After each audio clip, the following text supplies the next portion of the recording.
Hello and welcome to the morning sports briefing here on New Zealand Sports Radio. Yes, we come to you at 7 a.m. every single morning, and today is the 12th of June, Friday the 12th of June. Kicking off in news today, we have EPL lose £1 billion, Manly complete excellent comeback, bumper crowds for return of Super Rugby, NBL draft has been completed, and new sports facilities for Christchurch. Now, don't forget, folks, to like the Facebook page, and also listen to the podcast of New Zealand Sports Radio on your favourite pod catcher. Moving on to that football news, and the EPL have lost or will lose $1 billion worth of, also £1 billion worth of income due to the coronavirus. Deloitte has found out. And when you think that in the previous year, they made revenues of 5.2 billion. So if they've lost £1 billion, that basically means a 20% reduction in income for the EPL. A massive amount of money, obviously, that they make over there. The big five leagues in Europe, in the English, Spanish, Italian, German, and French leagues, generate 15 billion pounds worth of revenue. So a third of that at the English Premier League. Amazing that they make so much money. The Premier League's aggregate profit, or the profit for all the teams, was 824 million. So what a 1 billion down on that, 200 million loss. Relatively speaking, not that bad. So so that's the impact the coronavirus is going to have on the EPL. Wellington Phoenix coming back to New Zealand. A defender, Tim Payne, has pleaded guilty to drink driving after he broke isolation in Australia and went for a ride in a golf cart down a public road. Clearly a very dangerous thing to do. Himself and Oil Sale, who was a passenger in the golf cart, will be punished by the Phoenix as well. But Payne obviously has got that, will be sentenced on the 29th of June over there in Australia. Faces a potentially 6-month suspension to driving, and also a fine as well. Also, on the New Zealand Sports Wire, I see that the Wellington Phoenix are pushing for a women's team to join the W League in Australia. And this obviously makes a lot of sense with Australia and New Zealand bidding for the FIFA 2023 Women's World Cup. And they would be the first professional team out of Oceania. Remember, Australia are part of the Asia Confederation rather than the Oceania Confederation nowadays. I'm going to hand you over to Stephen, who's going to take us through our birthdays. Yeah, good morning, Paul. Yeah, those golf carts. I've even seen some some sober people driving golf carts very, very poorly. Hopefully, he wasn't celebrating somebody's birthday, but people who are celebrating their birthdays are coming up very, very shortly. Birthdays today, a very promising prop who covers both sides, a cousin of SBW, and finally a name synonymous with New Zealand football. Alex Rufer, born this day, the 12th of June 1996, is a New Zealand footballer who plays as a central midfielder for Wellington Phoenix. Rufer is the son of former international player Shane Rufer and the nephew of Oceania player of the century Winton Rufer. In August 2013, ahead of the A-League season, Rufer signed a 3-year contract with Wellington Phoenix. Rufer made his debut for Wellington Phoenix in a 3-2 away win against Newcastle Jets on the 9th of February 2014. Rufer celebrates his 24th birthday today. Moving on, Tim Nanai Williams, born this day, 12th June 1989, is a New Zealand-born Samoan rugby union player. He currently plays as ASM Clermont Agia in the top 14. He has also represented New Zealand and Samoa in Sevens rugby. Williams, who turns 31 today, is the cousin of SBW, the younger brother of current Cardiff Blues and ex-Blues player Nick Williams. Atu Morley, born this day, 12th of June 1995, is a New Zealand rugby union player who currently plays as prop for Waikato in New Zealand's domestic Mitre 10 Cup, the Chiefs in Super Rugby, and for the All Blacks. Starting his career at tight head prop, Morley converted to loose head prop during his professional career.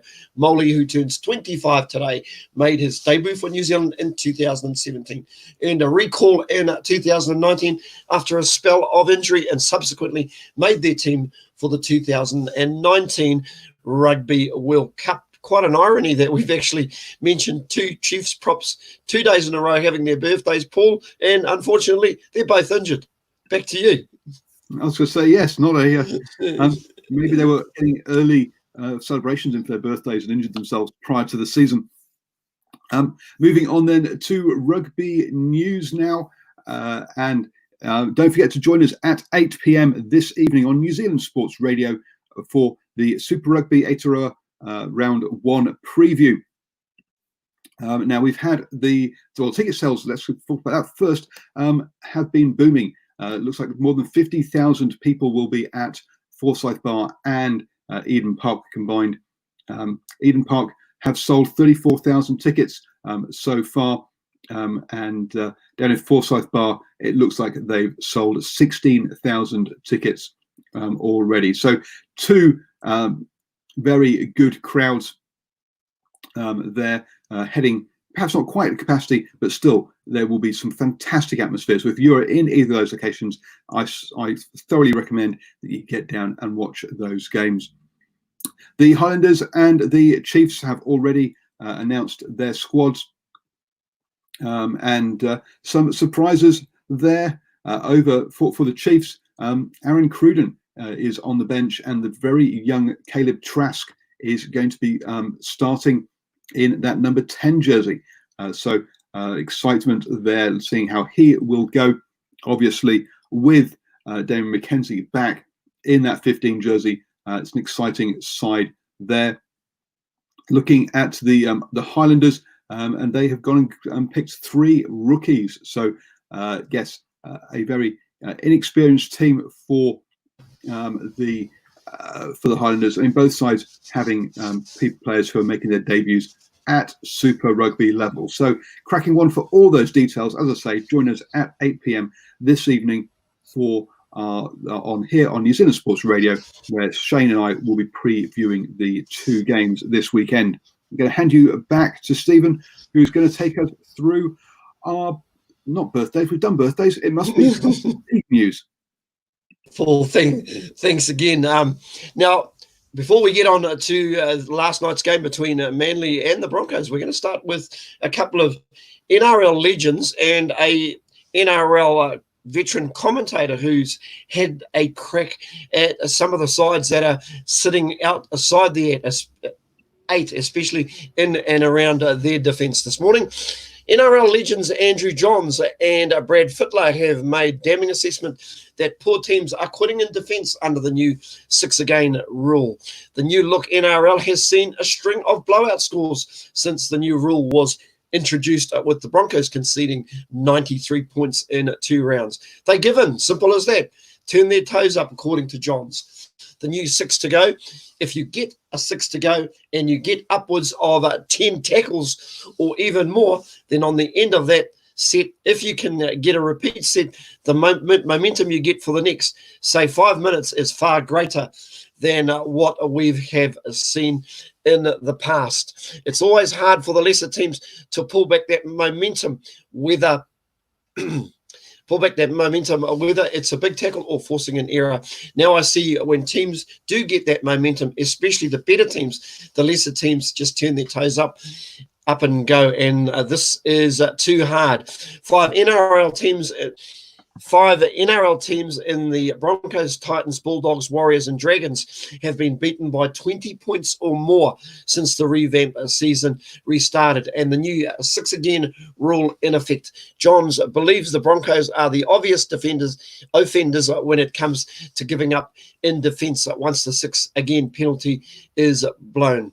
Well, one of the teams well and truly in the firing line also is the New Zealand Warriors. NRL commentator and former coach Phil Gould has blasted the New Zealand Warriors, saying that the club should be in the top 4 every year, but face another 25 years of pain. Well, I hope not for Warriors supporters' sake. Gould was responding to a tweet after Australian media reported that Sharks prop Toby Rudolph was set to do a backflip on his new deal, with the Warriors, which begins next season. A fan asked Gould, who won 2 titles as a coach, how he would help the Warriors turn things around. After 25 years, the Warriors really should be the strongest club in the NRL, should be a regular top 4. It's a whole country. Unless someone starts now, we will be saying the same thing in another 25 years. Gould tweeted yesterday, the Warriors currently sit 14th on the NRL table with a 1 win from 4 games after being blanked for the second time in 2020 when they were defeated 26-0 by the Panthers last Friday. It's not the first time Gould has shared his views on the Warriors' progress since their inaugural season in 1995. 2 years ago, when the club won their first 5 games to start the season, Gould told Channel 9 that was finally the changing of the Warriors. When people ask you every year how the Warriors are going to do, you sort of smirk a little bit and say, oh yeah, they've got the potential if they can get themselves fit and got themselves organised and learn the game a little bit better, Gould said at the time. This is what we feared the Warriors could do. Now if this goes on to be part of the culture of the club for the next 10 years, they could produce anything, absolutely anything. And what they've done is wasted the last 25 years or however long they've been in the competition, because they've never got their heads around what they really need to do, especially on each and every game day. So there's some damning thoughts there from not just some legends, but also Phil Gould as well. Now, one of the other teams that was in the firing line, well, they can probably count themselves a tad unlucky. They produced a better performance last night, but it came down to Manly compounding Brisbane's misery by coming from 18-0 down to beat the Broncos 2018 in a thriller on the New South Wales Central Coast. After claiming the lead with 10 minutes remaining, Tom Trovic pulled off the match-defining play in the final 2 minutes on Thursday night to denies Xavier Cates as he looked to score. It capped off a stunning comeback from the Sea Eagles, who came within inches last week of pulling off a similar come-from-behind win against Parramatta. It continued the Broncos' horror run. They look set to rebound from last week's 59-0 loss to Sydney Roosters after scoring 3 unanswered tries in the first half hour. Manly, after being down 18-4 at halftime, put on 16 unanswered points in the second half to complete what was a superb comeback. The 71st minute penalty to Ruben Garrick sealing the win. Former rugby international, who writes these scripts? Oh, it's me.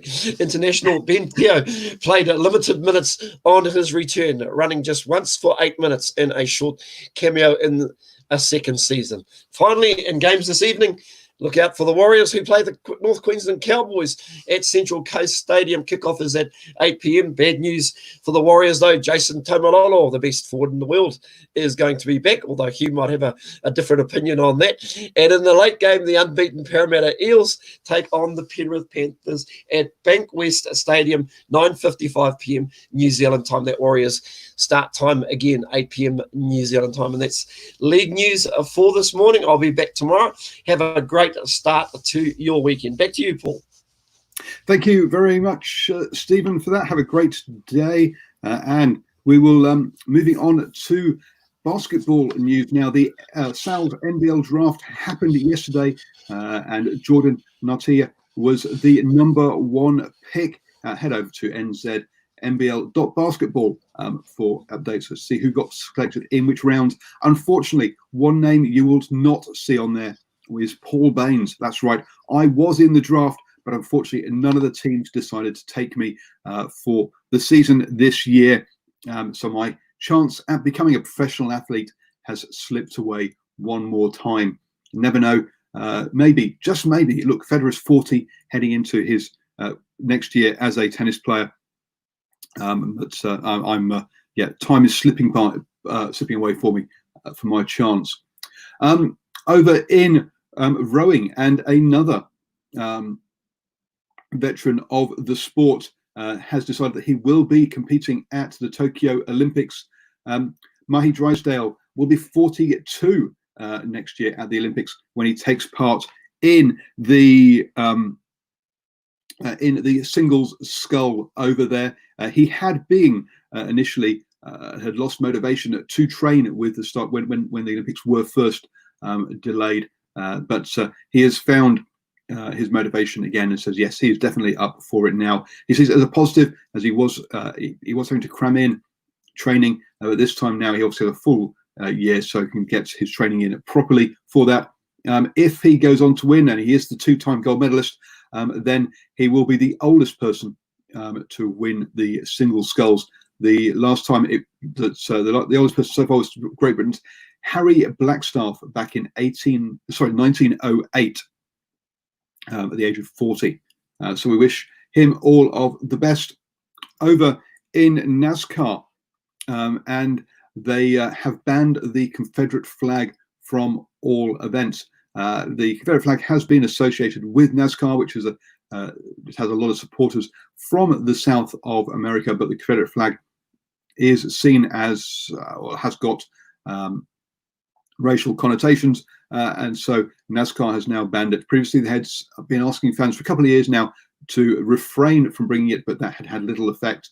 So it's going to be interesting to see how that is enforced. Easy to say whilst the stands are empty, but it's going to be it'll be different when the fans all get back. And don't forget, you can listen to the morning sports briefing on New Zealand Sports Radio via podcast. Just search for New Zealand Sports Radio on your favourite podcatcher. And down in Christchurch, some good news as the Netsall Centre gets the go-ahead. This is going to be a new venue for netball and futsal, which is a version of indoor football.